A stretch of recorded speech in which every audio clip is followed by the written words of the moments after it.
우리에게 주시는 하나님의 말씀, 잠언 18장 2절에 있는 말씀, 제가 가지고 있는 성경 구약 928페이지입니다.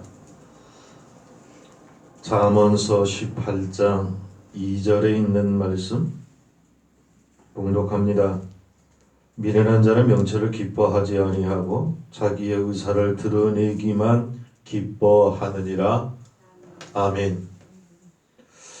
오늘도 좋으신 하나님의 은혜와 평강이 늘 우리 안에 넘쳐나기를 간절히 소원하고 축복합니다. 미련한 자는 명철을 기뻐하지 아니하고 자기 의사를 드러내기만 기뻐하느니라. 자기를 드러내는 교만에 관한 말씀입니다. 베르디라고 하는 유명한 작곡가가 있었습니다. 그가 죽었습니다. 이태리 밀란에서 이 베르디를 추모하는 오페라가 열리게 되었습니다. 누가 이 오페라를 지휘할 것인지 의논하는 가운데 당대 최고 지휘자였던 두 명이 후보로 선택되었습니다. 두 명 다 당대의 최고의 지휘자였습니다. 그 한 명은 토스카니이고 다른 한 명은 마스카그니였습니다. 두 명을 놓고 갑론을박이 벌어졌습니다. 토스카니니를 지지하는 사람은 토스카니니가 최고다. 무슨 말이냐. 그래도 마스카그니가 최고 아니냐. 갑론을박을 벌이다가 협의하였습니다.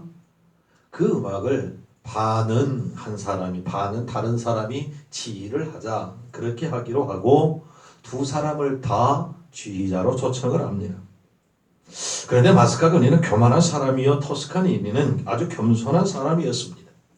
초청을 받은 마스카그니는 자기가 토스카니니보다 훨씬 더 유명하니까 그와 똑같은 페이 돈을 받고는 지휘를 안 하겠다는 겁니다. 그보다 더 주어야 내가 지휘할 수 있다라고 말을 합니다. 주최 측은 만약 마스카그니를 초청하지 않으면 그 오페라가 조금은 급이 떨어질 것이 염려에 되어서 그렇게 하기로 했습니다. 그런데 겸손했던 토스카니니는 지휘부에 찾아가서 말을 합니다. 나는 이런 귀한 오페라에 지휘자로 선택된 것만으로도 감사할 뿐입니다. 이루 말할 수 없는 영광입니다. 나는 회의 돈을 받지 않겠습니다. 오히려 내가 돈을 내고 싶은 마음입니다. 라고 말하면서 무료로 봉사하며 지휘를 하였습니다. 오페라가 끝이 났습니다.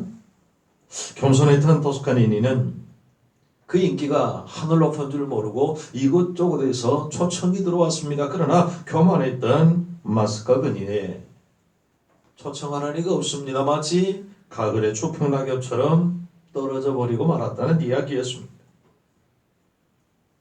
오늘 성경은 그렇게 말씀합니다. 미련한 자는 명철을 기뻐하지 아니하고 자기의 의사를 드러내기만 기뻐하느니라 라고 말씀합니다. 미련한 사람들은 명철을 기뻐하지 않습니다. 자기 주장만 합니다. 그러므로 미련한 사람이 그 단체에 끼어 있으면 좋지 않은 일만 일어납니다. 아름답지 못합니다. 어떤 일이 일어날까요? 첫째로 분열이 일어납니다. 미련한 사람은 자기 주장만 합니다. 그러면 그 의견에 따를 수 없는 사람과 분열이 되고 맙니다. 그래서 미련한 사람이 있으면 분열할 수밖에 없습니다. 우리 오늘 예배하는 왕림제일교회 성도들은 하나님이 주시는 아름다운 지혜로 분열이 아니라 하나 되고 화합하는 놀라운 은혜의 역사가 있기를 주의 이름으로 축복합니다. 모세가 이스라엘 백성들을 데리고 광야로 나왔습니다. 그 광야가 얼마나 살기 힘들었을까요? 철판을 밖에 30분 놓고 그 위에 달걀을 깨뜨리면 후라이가 되어버리는 정말로 뜨거운 사막입니다. 물 한 방울 나지 않습니다. 나무 한 그루 없는 곳입니다. 그런 곳에 40년을 집도 없이 텐트 안에서 살았던 그 삶을 생각해 보십시다. 결코 쉬운 일이 아니었을 것입니다. 이런 고통 가운데서 어쩌면 당연한 것 아닐까요? 잡족들이 애굽으로 돌아가자라고 외칩니다. 설상가상으로 하나님이 허락했던 그 가나안 땅은 아낙 자손들이 살고 있습니다. 아낙 자손이란 거인이라고 하는 뜻이요, 거인일 뿐만 아니라 이 아낙 자손은 좋은 무기를 가지고 높은 성을 쌓고 살고 있다라고 하는 정탐꾼들의 보고가 있었습니다. 그래서 사람들은 우리 다시 애굽으로 돌아가자 아우성이었습니다. 그러나 모세와 여호수아 갈렙은 하나님의 뜻이기에 우리는 반드시 가나안으로 가야 한다라고 외칩니다. 두 결이 팽팽하게 맞섭니다. 어느 한편도 양보하지 않았습니다. 어쩌면 솔로몬이 이런 이런 사람들을 두고 한 말일지 모릅니다. 미련한 자는 명철을 기뻐하지 아니하고 자기의 의사를 드러내기만 기뻐하느니라. 결국 하나님은 진 끝에서 불이 나와서 사람들을 타 죽게 하는 벌을 내리셨습니다. 이스라엘 진영에 하나님의 진노가 임할 때 밖에서부터 가장 먼 곳에 임하게 하였습니다. 민수기 11장 1절 이하 3절입니다. 백성이 여호와의 들으시기 약한 말로 원망하여 하나님 여호와께서 들으시고 진노하사 여호와의 불로 그들 중에 붙여서 진 끝을 사르게 하시매 백성이 모세에게 부르짖음으로 모세가 여호와께 기도하니 불이 꺼졌더라. 그곳 이름을 바벨하라 칭하였으니 이는 여호와의 불이 그들 중에 붙은 연고니라 성경은 말씀합니다. 원망하고 분통해하는 이스라엘 백성들을 불살라 죽이실 때에 진 끝에 불을 붙이셨다라고 성경은 말합니다. 진 끝은 어디일까요? 하나님과 멀리 있는 곳부터 불을 살랐다라고 하는 말씀입니다. 법궤로부터 가장 먼 곳, 성막 교회로부터 가장 먼 곳, 하나님께로부터 멀리 떨어져 있는 그 사람부터 차례대로 하나님의 징계가 임하였음을 성경은 말씀합니다. 하나님과 늘 항상 함께하기를 간절히 소원합니다. 늘 하나님과 동행하시기를 주의 이름으로 축복합니다. 자기 고집만 부리며 교만한 사람들은 하나님은 멸하십니다. 그렇습니다. 교만한 사람이 고집을 부리면 분열할 수밖에 없습니다. 우리 교회는 회의를 별로 하지 않지만 많은 교회와 단체들이 회의를 가끔씩은 합니다. 여러분, 그런데 사람마다 목소리가 다르고 성품도 다르고 태어난 것도 다르고 사는 생활 방식도 다 다릅니다. 그러니 다른 의견이 나올 수밖에 없습니다. 나와 다른 의견이 나올지라도 저 사람은 저렇게도 생각할 수 있고 그 사람은 그렇게도 생각할 수 있구나 인정하여 주는 것이 회의의 기초가 되어야 합니다. 미국 사람들의 대전제가 있습니다. 그것은 달라도 틀리지 않다라고 하는 전제였습니다. 공동체를 지키는 언어입니다. 자기와 다른 사람들을 서로가 인정하는 것입니다. 그 사람도 그렇게 할 수 있다라고 인정을 해야 합니다. 그럴 때에 공동체가 살아납니다. 공동체가 하나 될 수 있습니다. 화목할 수 있습니다. 만약 내 의견이 반영되지 않았다라고 그럼 난 하지 않을 거야 그리고 뛰어나간다고 하면 회의 분위기가 어떻게 될까요? 싸늘해지고 말 것입니다. 끝까지 의견을 조율하고 끝까지 같이 가야 합니다. 그리고 일단 결정이 되면 그 결정에 철저하게 동참해야 합니다. 미련한 사람이 자기 주장만 하게 되면 그 공동체는 분열하게 된다라고 성경은 말씀합니다. 잠언 26장 20절 말씀, 나무가 다하면 불이 꺼지고 말장이가 없어지면 다툼이 쉬느니라. 아멘입니다. 둘째로 어떤 일이 일어납니까? 지혜를 배척합니다. 오늘 성경 미련한 자는 명철을 기뻐하지 아니하고 자기 의사를 드러내기만 기뻐하느니라. 미련한 자의 특징은 명철을 기뻐하지 않는다라고 성경은 분명하게 말씀합니다. 자기가 가장 옳다라고 자기 주장만 합니다. 대표적으로 사울을 보십시다. 사울은 왕이 될 때만 해도 지극히 겸손하였던 왕입니다. 그는 고백합니다. 나는 이스라엘 지파의 가장 작은 지파 베냐민 사람이 아니오며 나의 가족은 베냐민 지파 모든 가족 중에 가장 미약하지 아니하니까 당신이 어찌하여 내게 이같이 말씀하시나이까 라고 사무엘상 9장 21절 성경은 분명하게 사울의 겸손함을 볼 수 있습니다. 그런데 그가 왕이 되어서 나라를 다스리면서 점점 교만하여지기 시작합니다. 크게 두 가지 교만이 사울을 사로잡았습니다. 하나는 월권의 교만입니다. 사울은 왕이지 제사장이 아니었습니다. 그러나 자기가 제사장 역할을 감당하였습니다. 사울에게 사무엘 제사장은 7일을 기다릴 것을 부탁을 하였습니다. 그렇게 말을 했습니다. 그런데 그 7일을 기다리지 못했습니다. 그 사이에 블레셋이 쳐들어왔습니다. 블레셋이 쳐들어오니까 군인들이 도망하여 흩어지기 시작합니다. 사울은 조급하였습니다.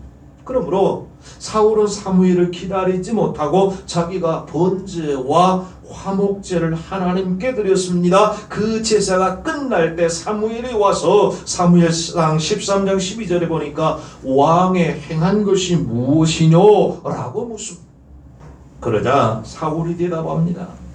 백성은 나에게서 흩어지고 당신은 정한 나라를 오지 아니하고 블레셋 사람은 민막스에 모였음을 내가 보았으므로 이에 내가 이르기를 블레셋 사람은 나를 치러 길갈로 내려오겠거늘 내가 여호와께 은혜를 간구치 못하였다 하고 부득이하여 번제를 드렸나이다. 사무엘상 13장 11, 2절 성경은 사무엘의 변명을 말을 합니다. 그러자 사무엘이 꾸짖습니다. 왕이 망령되이 행하였도다. 왕이 하나님 여호와께서 왕에게 명하신 명령을 지키지 아니하였도다. 그리하였다면 여호와께서 이스라엘 위에 왕의 나라를 영영히 세우셨을 것이오늘 지금은 왕의 나라가 길지 못할 것이라. 여호와께서 왕에게 명하신 바를 왕이 지키지 아니하였으므로 여호와께서 그 마음에 맞는 사람을 구하여 그 백성의 지도자로 삼으셨느니라. 사무엘상 13장 13절 4절 성경은 말씀합니다. 뿐만 아니라 하나님께서는 다른 왕을 세울 준비를 하셨습니다. 즉각 회개하고 사울이 하나님 앞에 바로 섰다면 하나님은 사울을 어쩌면 계속 왕으로 세우셨을지도 모릅니다. 마치 다윗이 남의 아내를 빼앗았습니다. 그것이 들통날까 두려워서 그 남편을 죽이는 간접살인죄를 저질렀습니다. 그럼에도 불구하고 눈물을 흘리며 회개하는데 침상이 둥둥 뜰 정도로 회개하였습니다. 하나님께서는 그런 다윗을 용서하시고 끝까지 사용하셨음을 성경을 통해서 기억하고 우리는 볼 수 있습니다. 사울은 그 하나로 끝나지 않고 두 번째 교만의 죄를 저질렀습니다. 이스라엘이 블레셋에게 패하고 전쟁에 나가서 패할 지경에 이르렀습니다. 풍전등화처럼 이스라엘 백성을 위기에 있을 때에 하나님의 사람 다윗이 앞장서서 골리앗을 쳐 죽였습니다. 그럴 때 백성들이 찬양하며 노래합니다. 사울은 천천히요 다윗은 만만히로다. 이 말을 듣고 사울은 질투의 교만, 시기의 교만이 들어오기 시작을 합니다. 그래서 다윗을 죽이려고 합니다. 그때 하나님께서는 사울을 데려가기로 작정을 하셨습니다. 처음에는 왕으로 세우신 것을 후회하셨지만 이제는 사울의 생명을 거두기로 하신 것입니다. 사무엘상 15장 11절 내가 사울을 세워 왕으로 삼은 것을 후회하노니 그가 돌이켜 나를 쫓지 아니하며 내 명령을 이루지 아니하였음이라 하신지라. 아멘.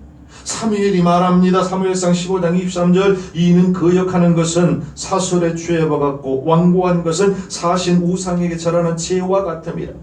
왕이 여호와의 말씀을 버렸으므로 여호와께서도 왕을 버려 왕이 되지 못하게 하셨나이다 라고 성경은 말씀합니다. 이렇게 사울이 하나님을 버리니 하나님도 사울을 버리셨습니다. 여호와의 신이 사울에게서 떠나고 여호와의 부리신 악신이 그를 번뇌케 하였다라고 사무엘상 16장 14절 성경은 또 말씀합니다. 이럴 때에 하나님께서는 그 옆에 다윗을 두게 하셨고 다윗이 수금을 가지고 사울 왕 앞에서 연주할 때에 상쾌하게 사울이 병이 나았음을 또 말씀을 합니다. 하나님의 부르신 악신이 사울에게서 이를 때 다윗이 수금을 취하여 손으로 탄즉 사울이 상쾌하여 낫고 악신이 그에게서 떠나갔더라. 사무엘상 16장 23절 말씀입니다. 그럼에도 불구하고 사울은 다시 교만하여져서 다윗을 죽이려고 합니다. 사무엘상 19장 10절 사울이 단창으로 다윗을 벽에 박으려 하였으나 그는 사울의 앞을 피하고 사울의 단창은 벽에 박힌지라 다윗이 그 밤에 도피하였다라고 말씀합니다. 뿐만 아니라 사울은 라마라요에 있는 다윗을 잡으려고 3번이나 군사들을 풀어서 보내었습니다. 그런데 가는 군사들마다 큰 은혜를 받았습니다. 이제는 직접 사울이 다윗을 죽이기 위해서 라마라요를 갑니다. 그런데 그도 은혜를 받았습니다. 사무엘상 19장 23절 24절 사울이 예언하였으므로 그가 또 그 옷을 벗고 사무엘 앞에서 예언을 하며 종일 종야에 벌거벗어 몸으로 누웠었더라. 그러므로 속담에 이르기를 사울도 선지자 중에 있느냐 하니라. 아멘. 이렇게 성령을 받고도 사울은 회개할 줄을 몰랐습니다. 다윗을 살아가고 다윗을 따랐던 제사장 85명을 죽이는 악행을 저지릅니다. 사무엘상 22장 18절 왕이 도액에게 이르되 너는 돌이켜 제사장들을 죽이라 하며 에돔 사람 도액이 돌이켜 제사장들을 쳐서 그날의 세마포 에봇 입은 자 85인을 죽였고 라고 성경은 말씀합니다. 그런데 여러분 다윗은 동물 속에서 사울왕을 죽일 수 있는 기회가 있었습니다. 그러나 사울왕을 죽이지 아니하고 옷자락만 펴가지고 나왔습니다. 이런 다윗을 보고 사울은 말합니다. 사무엘상 26장 21절 내가 범죄하였도다. 내 아들 다윗아 돌아오라. 네가 오늘 내 생명을 귀중히 여겼은즉 내가 다시는 너를 해하려 하지 아니하리라. 내가 어리석은 일을 하였으니 대단히 잘못하였도다 라고 자신의 잘못을 고백합니다. 그런데 여러분 이것이 가식이었음을 또 성경은 말씀합니다. 사무엘상 27장 1절 다윗이 그 마음에 생각하기를 내가 후일에는 사울의 손에 망하리니 블레셋 사람의 땅으로 피하여 들어가는 것이 상책이로다. 다윗은 사울의 그 핍박과 압박 무서움을 피하여 도망가고 말았습니다. 그 후 결국 사울은 자살을 하게 됩니다. 사무엘상 31장 4절 그가 병기든 자에게 이르되 네 칼을 빼어 나를 찌르라. 할렘 자들이 와서 나를 찌르고 모욕할까 두려워하노라 하나 병기든 자는 심히 두려워하여 즐겨 행치 아니하는지라. 이에 사울이 자기 칼을 취하고 그 위에 엎드러지매라고 사울의 자살을 말합니다. 사울의 결국은 비참한 자살로 그 인생을 마무리하고 말았습니다. 중국 역사에 보면 춘추 전국시대에 위나라에 문우라는 왕이 있었습니다. 어느 날 신하들을 불러서 한 사람 한 사람에게 내가 어떤 왕인가를 물었습니다. 신하들은 한결같이 입을 맞춘 것처럼 말합니다. 왕은 참으로 어지신 왕이옵니다. 문우는 너무 기분이 좋았습니다. 이제는 책황이라는 신하가 왕 앞에 설 때가 되었습니다. 그는 당당하게 왕에게 이렇게 말을 합니다. 왕은 참으로 어지신 왕이 아니옵니다. 언젠가 중산국을 토벌하신 후에 그곳에 소신을 봉하셔야 마땅한데 황태자를 영주로 세우셨습니다.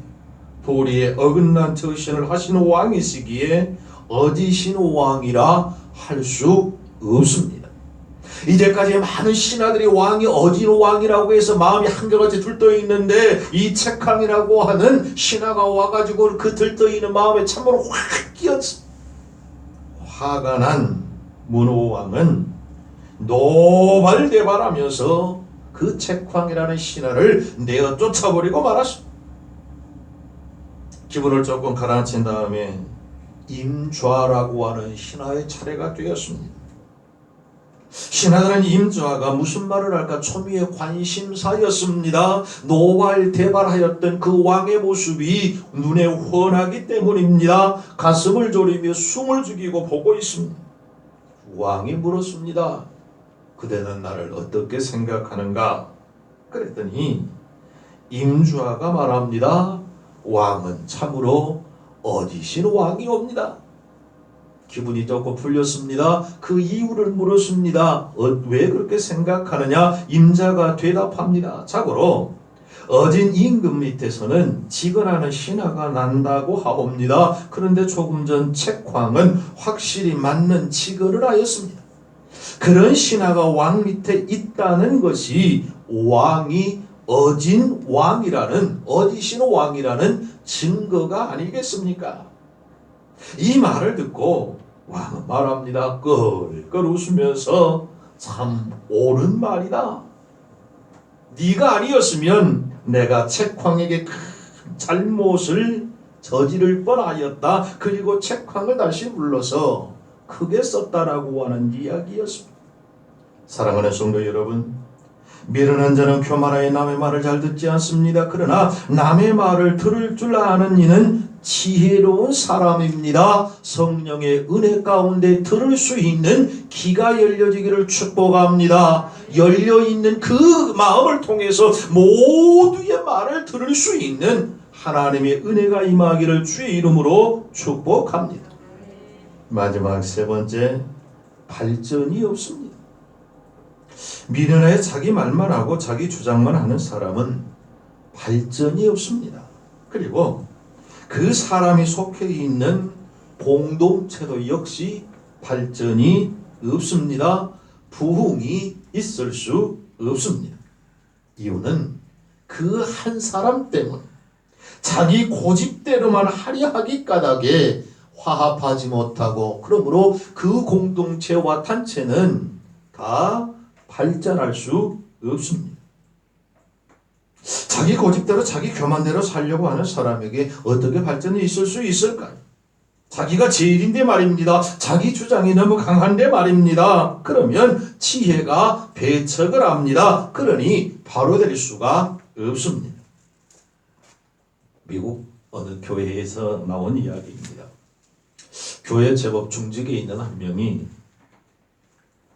자기는 순수한 보수주의다, 보수주의적 신앙을 갖고 있다라고 외치면서 교회 안에서 악기하는 것을 반대했습니다. 뿐만 아니라 복음송 부르는 것도 안 된다라고 주장합니다. 순수한 찬송가만 하나님께 영광 돌릴 수 있다라고 나름대로의 자기 주장을 합니다. 복음성가는 타락한 청년들 뿐만 아니라 믿음 없는 사람이나 부르는 천박한 유행가일 뿐이다라고 주장을 하면서 교회 안에서 절대로 복음송을 못 부르게 하였습니다.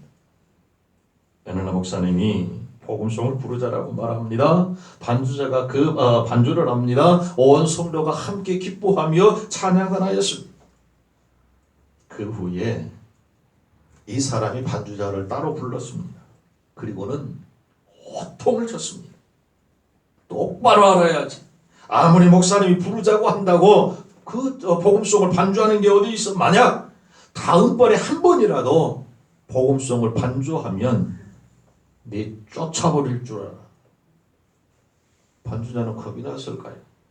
그 후에 예배를 드리다가 목사님이 우리 다 같이 내게 강 같은 평화 우리 찬양을 하십시다. 그러면 나와야 하는데 반주자가 반주를 하지 않는 겁니다. 그래서 반주 없이 찬양을 끝냈습니다. 나중에 목사님이 반주를 찾아가서 왜 그러냐고 물었습니다. 이실직고를 하였습니다. 그런 일이 일어났다는 사실을 그제서야 알았습니다. 그 뒤에 교회는 부흥이 사라졌습니다. 시대에 뒤떨어지고 고리타분한 교회가 되었다라고 소문이 났습니다. 점점 작아졌습니다. 교회 건물 유지조차 어려운 교회가 되었다는 이야기였습니다. 교만한 이는 남의 말을 듣지 않고 자기 주장만 합니다. 그래서 발전이 없습니다. 발전이 그로 인하여서 그 교회, 그 단체, 그 공동체가 있을 수 없습니다. 어느 시골에 작은 천주교회에서 주일 미사가 시작이 되었습니다. 신부를 돕던 한 소년이 실수해서 성찬용 포도주 그릇을 떨어뜨려서 깨뜨려버리고 말았습니다. 그것을 본 신부가 어찌아빠를 몰라 쩔쩔매며 떨고 있던 그 소년의 뺨을 사정없이 때리면서 너는 하나님의 성만찬을 깨뜨린 엄청난 사고를 저질렀다. 이게 하나님께 드려지는 것인데 너는 큰 일을 저질렀으니 이제 다시는 제단 앞에 나타나지 말아라. 호통을 치며 내쫓아버렸습니다. 이 소년은 그 이후로 일생 동안 천주교 근처에도 가지 않았습니다. 아니 되려 그 천주교를 배척하는 자가 되었는데 이 소년이 바로 후에 공산주의의 탁월한 지도자라고 칭송받는 유고의 티토 대통령입니다. 그런가 하면 반대 이야기도 있습니다. 어느 큰 도시에서 천주교에서 주일 미사가 시작이 되었습니다. 신부를 얻던 역시 소년이 실수하여 성찬용 포도주를 떨어뜨려 버리고 말았습니다. 신부는 놀라 떨면서 어찌할 바를 알지 못하고 눈물이 글썽글썽한 이 소년을 사랑하는 눈물로 쳐다보면서 가만히 속삭였습니다. 야 괜찮다. 너 일부러 그런 거 아니지 않느냐. 나도 어릴 때 많이 실수했단다. 그러니까 너도 신부가 되겠구나. 되려 위로를 해주었습니다. 이 소년이 자라서 후에 천주교의 유명한 홀턴 쉰 신부가 되었습니다. 너무 자기 주장대로만 살면 안 됩니다. 양보하고 사랑하고 용서하고 나에게 남을 맞추는 것이 아니라 남에게 나를 맞추는 삶이어야 합니다. 그래야 인간관계가 편안하고 하나님께 사랑받고 많은 사람들에게 사랑받고 존경받는 자 될 수 있음을 기억해야 합니다. 잔치상에 빠지지 않는 것이 있지요. 우리 고향에 가면 홍어 빠지지 않습니다. 그렇듯이 빠지지 않는 것이 있습니다. 이것은 대한민국 어디나 빠지지 않는 거죠. 저는 잡지는 않지만 사서라도 넣는 건 뭐죠? 돼지고기. 그런데 이 잔치에 돼지를 잡게 된 유래가 있더라고요. 이솝 우화에 나오는 이야기입니다. 혹시 아실지 모르겠습니다. 어느 부잣집 농가 막내딸이 결혼하게 되었습니다. 주인의 사랑을 받는 가족들이 주인을 위해서 보답하고자 모여서 회의를 합니다. 회의가 벌어질 쯤에 소가 일어나서 말을 합니다.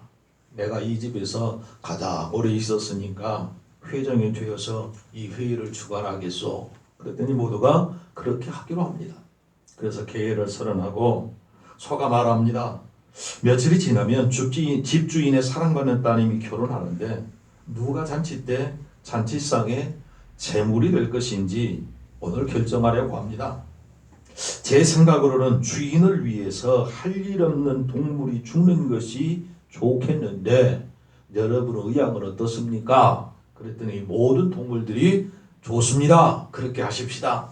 만장일치로 결의되었습니다. 먼저 회장의 소가 말을 합니다. 나는 주인님의 농사일을 해야 됩니다. 그러니 지금 죽을 수 없습니다. 짐도 날아야 되고 밭도 갈아야 되니까 어쩔 수 없소 라고 말을 합니다. 바로 이어서 나귀가 말을 합니다. 나 역시 마찬가지입니다. 나는 주인님을 태우고 다녀야 되고 이번에 결혼할 따님, 막내 따님도 모시고 가야 되니 나는 어쩔 수 없이 살아야 되겠네 라고 말을 합니다. 이번에는 개가 나섭니다. 나는 주인님의 도둑을 지켜야 되니까 어쩔 수 없고 라고 말을 합니다. 그러자 고양이가 벌떡 일어나서 말합니다. 나 역시 마찬가지입니다. 나는 주인님 창고에 곡식을 훔쳐먹는 쥐들을 지켜야 되지 않겠소? 그래 내가 지금 죽으면 어떡하겠습니까? 말이가 끝나기가 무섭게 꼭끼요 하면서 닭이 나옵니다. 그리고 말합니다. 여러분 나는 이렇게 새벽마다 울어서 사람들을 깨워야 하니까 나는 죽을 수 없어. 내가 울어주지 않으면 사람들이 일어나지 않을 것이니 어떻게 죽을 수 있겠소? 다른 동물들이 다 죽을 수 없는 이유를 말을 합니다. 다른 동물들이 하는 말을 잠잠히 듣고 있던 돼지가 눈물을 줄줄 흘리면서 말하였답니다. 누를 얻어 눈물로서 못 갚을 줄 알아. 못맞게 드릴 것 없어서 나 임원 바치렵니다. 나는 주인의 것을 먹고 한 일이 없이 지금까지 살았으니 그저 주인 따님 잔치에 내가 죽겠소. 그래서 돼지가 잔치마다 잡히게 되었다라고 하는 이솝 우화에 나오는 짤막한 이야기입니다.